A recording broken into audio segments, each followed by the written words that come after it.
শিমুল, পলাশ, গাঁদা, সূর্যমুখী ফুল, ফুলে ফুলে ভরে রয়েছে আমার ক্যাম্পাস। আর আমি তা আমার ছেলেকে দেখাতে নিয়ে আসবো না, তা কি কখনো হতে পারে? এবছর বসন্তের সাজে সেজেছিল পুরো বিশ্ববিদ্যালয় ক্যাম্পাস, ফুলে ফুলে ভরেছিল সারা জায়গা। আর সেই সৌন্দর্য উপভোগ করতে আমরা সবাই চলে আসছিলাম খুলনা ইউনিভার্সিটি ক্যাম্পাসে। সো আসসালামু আলাইকুম, hello everyone, welcome to my new blog. Intro দেখে বুঝেছেন আমরা কোথায় যাচ্ছি। আর এটা হচ্ছে আমার বিশ্ববিদ্যালয়ের সামনে খুলনার প্রথম এবং একমাত্র ওভারব্রিজ। এটাই আয়ানকে দেখাচ্ছিলাম। আর এটা কেবল তৈরি করছে, যার কারণে এর উপরে এখনো পুরোপুরি কমপ্লিট না। আর আয়ান ওঠার জন্য একটু বায়না করছিল, তারপর ও দেখলো আসলে এখানে ওঠা যাবে না। আর এই যে ক্যাম্পাসের পাশে এই যে পুকুরটা, এর ভিতর অনেক সুন্দর শাপলা ফুটেছিল, সেটাই আয়ানকে দেখাচ্ছিলাম। যেহেতু বিশ্ববিদ্যালয়ের মেইন গেটটা বন্ধ, ওখানে নতুন করে গেট বানাচ্ছে, তাই আমরা পেছন গেট থেকে ঢুকলাম, কারণ এটা এখন চালু আছে। আর যেতে যেতে আইনকে আমার ভার্সিটির বাসগুলো দেখাচ্ছিলাম আর ওকে গল্প করছিলাম, তোমার বাবা আর আমি একসাথে ভার্সিটিতে এই বাসে করে যেতাম আর আসতাম। আর এগুলো শুনেও খুব এক্সাইটেড হচ্ছিল, ওরও এই বাসে ওঠার খুব ইচ্ছা হয়েছে। আর কিছুটা এগিয়ে দেখি এখানে পলাশ ফুলে একদম গাছটা পুরো ছেয়ে গিয়েছে, মনে হচ্ছে কেউ গাছটার লাল লাল চিরা চিরা রং করে রেখেছে। আর এসে দেখি তলায় অনেক পলাশ ফুল পড়ে আছে। আর এগুলো দেখে আয়ন খুব খুশি হয়ে গিয়েছে, ও অনেক ফুল কুড়ালো আর এগুলো এনে আমাকে দিল। আমি তো খুব খুশি হয়েছি, আমি এই ফুলগুলো যত্ন সহকারে রেখে দিয়েছিলাম।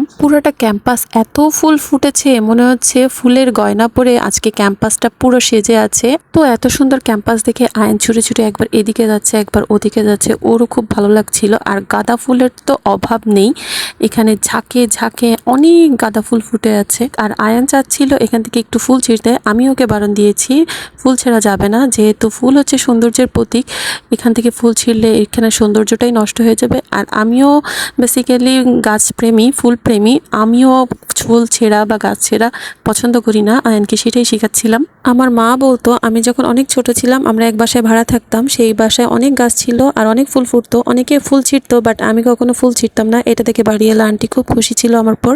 এবার আমাদের ভিসি স্যারের বাসার সামনে এসে দেখি তো এখানে ফুলের মেলা বসেছে। এটা দেখে তো আয়ান পুরাই অবাক, ও মাই গড, এইটা দেখো, এটা কত সুন্দর, একসাথে এত সূর্যমুখী ফুল আমি আগে সিরিয়াসলি দেখি নাই।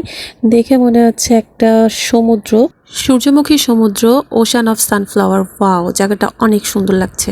আর এত সুন্দর জায়গায় আসবো আর আমি একটু ছবি তুলবো না, ভিডিও করবো না, তা কি কখনো হয়? আর আয়ান তো ছবি ভিডিও করতেই চায় না, তাও জোর করে ওর কিছু ছবি আর ভিডিও করলাম। আর আমি যেহেতু ছবি তুলবো, বাট আমার কে ছবি তুলে দেবে? তারপরে আয়ান বললো মা তুমি দাঁড়াও, আমি তোমার কিছু ছবি তুলে দিই। দেন আয়ান আমাকে কিছু ছবি তুলে দিল। তো আয়ান বললো মা আমাকে একটু এভাবে ভিডিও করে দাও। এরপর ওখান থেকে বেরিয়ে আমরা চলে যাবো আরো সামনের দিকে। আর আসতে যে এই ব্যাংকটা চোখে পড়লো, এই ব্যাংকটা নতুন হয়েছে। আর আমরা যখন ছিলাম তখন একটা পুরনো ব্যাংক ছিল, সেটা হচ্ছে পিছনে। আর আয়নার বাবার সাথে আমার প্রথম এই ব্যাংকেই দেখা, অগ্রণী ব্যাংক খুলনা বিশ্ববিদ্যালয়ের এখানে। আর যেতে যেতে দেখলাম এখানে আমাদের ক্যাফেটেরিয়াটা ছিল, সেটা উঠে গিয়েছে, ও নতুন করে ক্যাফেটেরিয়া বানানো হয়েছে ওই কোনার দিকে।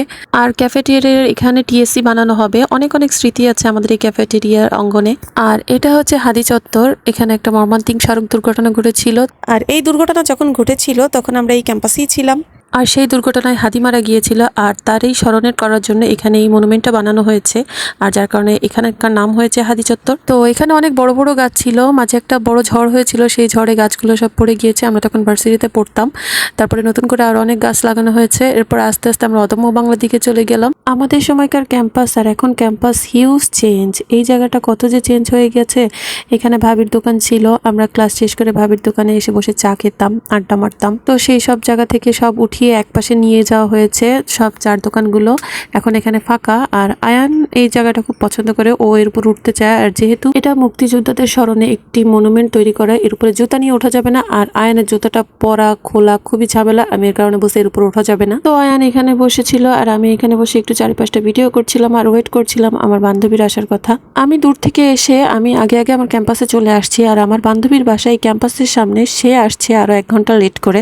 সেই স্কুল লাইফ থেকে আমি সব সময় আগে রেডি হয়ে থাকতাম, ওর জন্য ওয়েট করতাম, এখনো তাই করা লাগে। আর বলতে বলতে জাক্সা চলে আসছে, ও আমার বান্ধবীর মেয়ে, ও আয়নকে দেখে দৌড়ে আসছে। আর আয়ন একটু ভাব নিচ্ছে যে ওকে চিনেই না, দেখেই নাই, এর জন্য একটু লজ্জাও পেয়েছিল।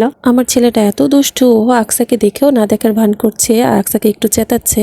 এরপর আয়ান বলল, মা ওই যে কুইন আন্টি চলে আসছে, অবশেষে তাদের আসার সময় হয়েছে। বান্ধবীর সাথে বান্ধবীর ছোট বোন আর খালাতো ভাই আর বোন নিয়ে আসছিল। ওরা যেহেতু খুলনায় বেড়াতে আসছে তাই খুলনা ভার্সিটিতে একটু ঘোরার জন্য ওরা আসছে। তো কুইন হচ্ছে মেইনলি আমাদের ফটোগ্রাফার। বান্ধবীরা কোথাও গেলে ও ছবি তুলে দেয়, যার কারণে ওকে বললাম যেহেতু সন্ধ্যা হয়ে আসছে তুই দেরি করে আসছিস, আর কোনো কথা হবে না, আগে আমরা কিছু ছবি তুলবো। এই যে দেখেন ও ক্যামেরা নিয়ে রেডি সবার ছবি তোলার জন্য। আমি তো এত সানফ্লাওয়ার দেখে পুরাই অবাক, আর আমি ভিডিও করা নিয়েই ব্যস্ত হয়ে গেছি, আর ওদিকে কুইন সবার ছবি তুলছে। বিভিন্ন অ্যাঙ্গেল থেকে বিভিন্নভাবে আমি ছবি তুলছি, ভিডিও করছি রিলসের জন্য, টিকটকের জন্য। আর বাঙালি আমরা যারা যেখানেই ফুল দেখি না কেন সেখানে আমরা চলে যাই ছবি তোলার জন্য। দেখতেই পাচ্ছেন এখানে আমাদের ফটো সেশন চলছে, আশেপাশে আরো সবাই আছে ফটো সেশন করতেছে। বিকেলের দিকটায় ক্যাম্পাসে বাইরের মানুষ আসে একটু ঘোরাফেরা করার জন্য, ভালো লাগে আসলে এখানে ঘুরতে। আর ভিডিও করতে করতে আমি হঠাৎ খেয়াল করলাম একটা মৌমাছি একটা ফুলের কাছে আসছে, আর অনেক কষ্টে আমি ভিডিওটা করলাম।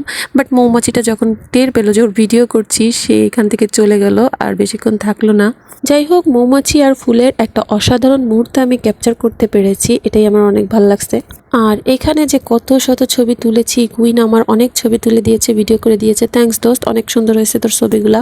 তো আমি এখানে কিছুক্ষণ বসে থাকলাম, পরিবেশটা আমার কাছে খুব ভালো লাগছিল, যেহেতু সন্ধ্যার সময় আর পরিবেশটা অনেক শান্তশিষ্ট। আমার এই মুহূর্তটা খুব ভালো লাগে, গোধূলি মুহূর্ত।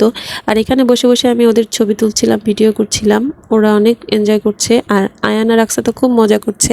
তো যেহেতু সন্ধ্যা হয়ে আসছে বললাম এখান থেকে যাই অন্য কোথাও। তো কুইন বাচ্চাদের জন্য চিপস জুস এগুলো নিয়ে আসছিল, আমরা এখানে বসে বসে এগুলোই খাচ্ছিলাম, আর বাচ্চারা মজা করছিল সেটাই দেখছিলাম। এরপর এর পাশেই একটা ভেলপুরির দোকান ছিল, কুইনের ছোট বোন বলল যে ভেলপুরি খাবে, তো আমি ওকে ভেলপুরি আনতে পাঠালাম। আর আমাদের ক্যাম্পাসে আগে আমরা যখন পড়েছি এত দোকান ছিল না, খুব অল্প স্বল্প দোকান ছিল, আর এখন যে কত শত খাবারের দোকান হয়েছে। যাই হোক, ভেলপুরিটা অনেক মজা ছিল, আমি অর্ধেক শেষ করে দিয়েছি, এত মজা ছিল। তো বাচ্চারা ভেলপুরি খেলো না, আমরা এখান থেকে উঠে যাচ্ছিলাম ওয়াকওয়েতে। আর যেতে যেতে এই যে সাদা ফুলের এই গাছটা দেখলাম, এই গাছের নামটা আমি জানি না, বাট গাছটা আমার কাছে অনেক ভালো লাগে। এরপর আমরা এখান থেকে ওয়াকওয়েতে চলে গেলাম। এটা মেইনলি শহীদ মিনারের পিছনে অবস্থিত। খুলনা শহরে ম্যাক্সিমাম মানুষের একটি পছন্দের জায়গা হচ্ছে খুলনা বিশ্ববিদ্যালয়ের এই ওয়াকওয়েটা। আর আয়ান এটা অনেক পরিচিত, তাই ও আগে আগে চলে এসে যে দেখেন বসে আছে।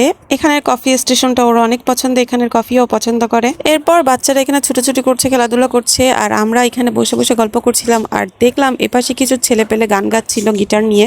এমনিতেই রাতের ওয়াকওয়ে দেখতে অনেক ভাল লাগে, আর সাথে যদি চলে গিটারের সাথে বাংলা গানের ফিউশন, তাহলে তো আর কথাই নেই।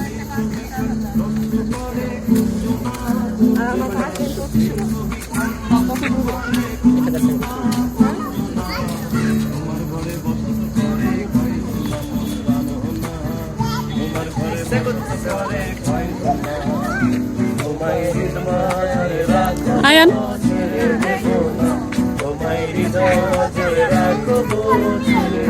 আয়ান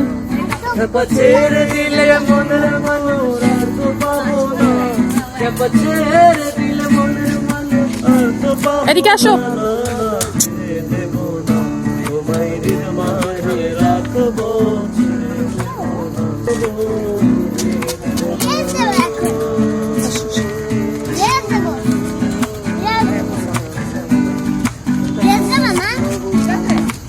ওভারঅল আমার কাছে মনে হচ্ছে